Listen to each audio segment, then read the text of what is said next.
Quiero darle la bienvenida a Rafael Uzcategui, él es director de la ONG Laboratorio de Paz. Fue coordinador general de Provea. Rafael, bienvenido. Gracias a ti, Dania, por la invitación y agradado de estar con tu audiencia hasta ahora. Rafa, no quiero dejar de lado, por lo importante que me parece esta campaña que ha comenzado en relación con los presos políticos de aislamiento prolongado. Tengo días hablando de esto, pero me parece que hay que traerlo y ponerlo sobre la mesa y visibilizarlo más. Eso es lo que busca, crear conciencia. Mira, yo haría dos primeros comentarios sobre la importancia de esta campaña. Y lo primero que hay que decir es que luego del 28 de julio, del fraude electoral, pues muchas cosas han cambiado en Venezuela. Y una de ellas es que esta situación de la desaparición forzada de manera temporal o de corta duración, bueno, como se le quiera adjetivar, es una constante para todas las personas que son privadas de libertad en este momento. Es decir, no es solamente que sea contra políticos o activistas que tengan un alto perfil, sino que, por ejemplo, el centenar de trabajadores de la industria petrolera que han sido detenidos por exigencias laborales, sus familiares tampoco saben cuál es el sitio de su reclusión. Entonces, esto se ha convertido en un patrón masivo y sistemático, cosa que es muy importante decirlo, aunque son palabras técnicas, porque es lo que la Corte Penal Internacional le importa en el caso de las desapariciones forzadas para calificarlas como delitos contra la humanidad. En Venezuela continúan ocurriendo delitos contra la humanidad. Y en segundo lugar, mira, esta campaña sobre estos 16 presos identificados que se encuentran en aislamiento. ¿Y por qué digo identificados? Porque estamos en un momento de mucho miedo. Estamos viendo la cosecha del terrorismo de Estado en Venezuela. Y yo tengo una impresión personal de que por cada persona detenida que conocemos, por las denuncias que ocurren en chats privados, o por las conversaciones, o por las denuncias que se hacen, por lo menos 4, en este momento no sabemos sus nombres, ¿no? Entonces, estas 16 personas con nombre y apellido, los familiares están haciendo una campaña desde el día de ayer. Y me parece muy importante que esto ocurra después de lo que ha sucedido con el reciente canje de prisioneros entre Estados Unidos y Venezuela. Porque en este momento hay mucha presión sobre los familiares para que dejen de movilizarse, para que dejen de denunciar, para que dejen de visibilizar esa situación. Porque hay que decir que durante los primeros 6 meses, precisamente esas denuncias, esas madres, pues que han continuado en la calle, pues han continuado visibilizando una situación que el gobierno quisiera que no se supiera, que se olvidara, que dejara de ser titular. Pero lamentablemente estas presiones contra los familiares no provienen solamente de las autoridades venezolanas, sino que en este momento algunas personas que se ubican como actores políticos opositores o como gente de sociedad civil supuestamente independiente también están haciendo mucha presión para que los familiares dejen de denunciar, dejen de movilizarse, prometiendo supuestamente que si se callan, podrían una próxima ronda de negociación, que ellos dicen que va a ocurrir pronto en algún momento, ellos pudieran ser beneficiados de estar incluidos en la lista. Entonces, es por eso que esta campaña me parece muy importante que ocurra en este momento, porque eso lo que anuncia es que un sector de los familiares, a pesar de estas presiones, van a continuar denunciando, movilizándose, recordándonos a todos la triste situación de que somos el país con más presos políticos en toda la región. Me cuesta entender, Rafael, que alguien pueda prestarse para engañar a los familiares, para pedirles que guarden silencio, porque así pueden los nombres de los privados de libertad ser colocados en estas listas para ser incluidos en un canje. Tú y yo sabemos que eso no es verdad, lo acabas de explicar, que mientras más titulares existan, mientras más levantes la voz, más posibilidades hay, porque el régimen lo que quiere es que desaparezca esta información de los medios. Efectivamente, y los propios datos, los propios hechos nos lo confirman. Fíjate, recientemente Rodrigo Cabeza fue excarcelado junto con otros economistas que habían sido privados de libertad. Y los familiares de Rodrigo Cabeza desde el primer momento denunciaron la situación en la que él estaba, mientras que el resto de los economistas prefirieron el silencio. Bueno, por razones que uno respeta y entiende. Pero por supuesto, fíjate entonces que Rodrigo Cabeza es excarcelado en el mismo momento que las personas que guardaron silencio también lo hicieron. Pero a diferencia de ellos, todos sabíamos que Rodrigo Cabezas estaba detenido y que cualquier situación de tortura, de maltrato, incluso de desaparición forzada, pues iba a tener un alto costo para las autoridades, y los organismos internacionales estaban monitoreando la situación sobre Rodrigo Cabezas. Entonces, no hay garantía. En este momento la realidad es que no hay garantía que si tú denuncias o haces silencio, puedas ser escarcelado o puedas permanecer. Pero la gran diferencia Sí. es que si tú denuncias y visibilizas la situación, tu familiar va a tener la atención de la comunidad internacional, y cualquier situación de agravio en su contra va a tener un mayor costo político que en el caso que tú no digas nada.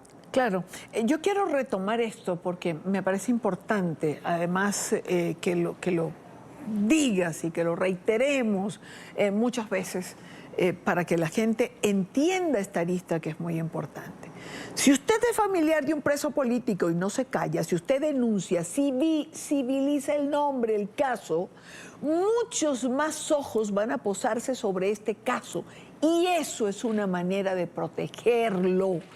Porque el que pretenda infligir algún daño físico, pues se va a cuidar más, porque es un caso que está en el foco de la atención.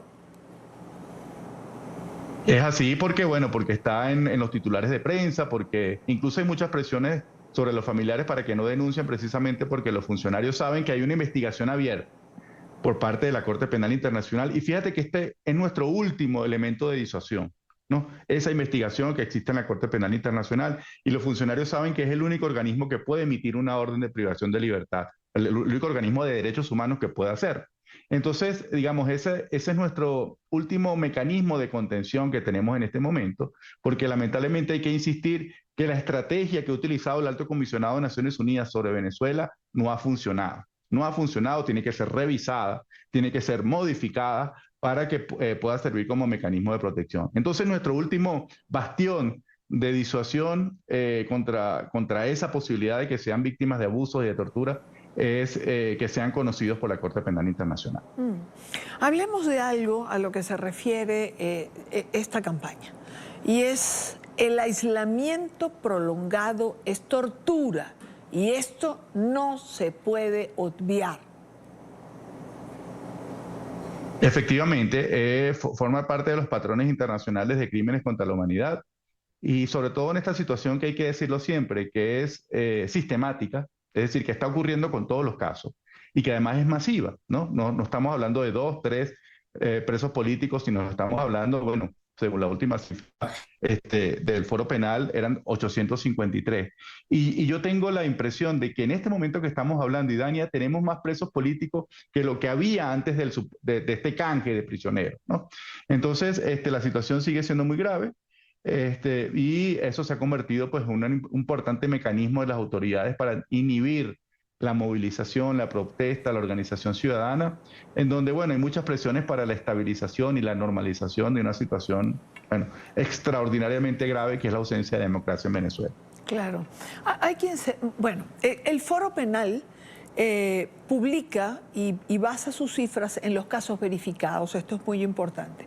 Hasta que no esté verificado, ellos no publican esta data.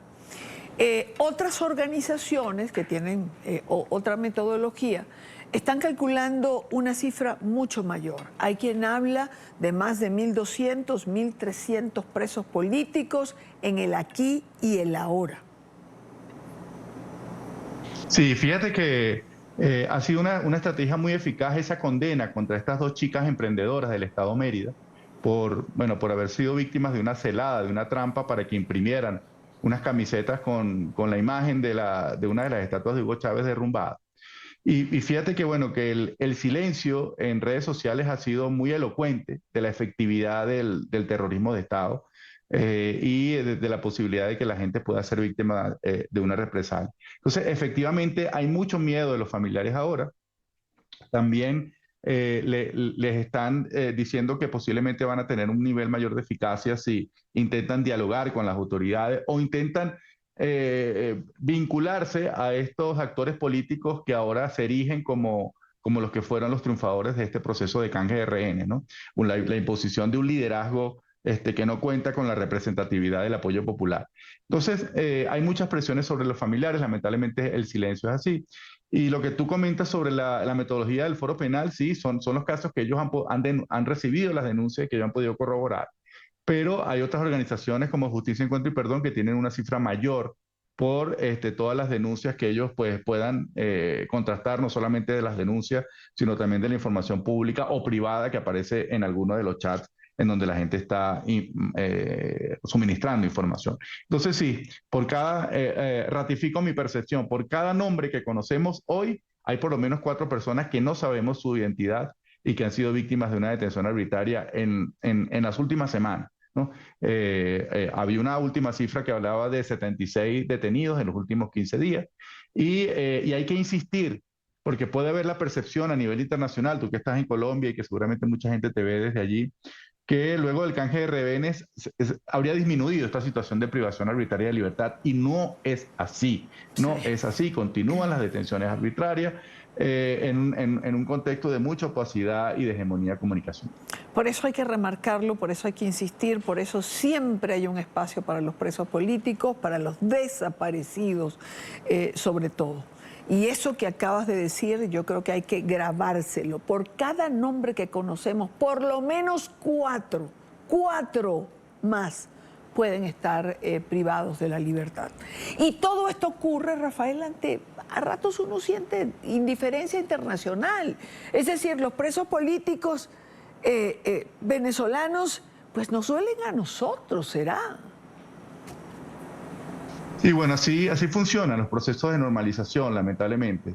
Estas decisiones como hacer un fraude electoral, detener a líderes políticos mediante una detención arbitraria, cometer desapariciones forzadas, pues generan una primera conmoción en la opinión pública, pero a fuerza de repetición y a fuerza de que pase y que transcurra el tiempo, las autoridades, por supuesto, esperan de que eso pues genere una mayor capacidad de indiferencia debido a que, bueno, a que se transforma por la vía de los hechos en la nueva normalidad. Sin embargo, lo que nosotros siempre estamos insistiendo es que hay que decir las cosas.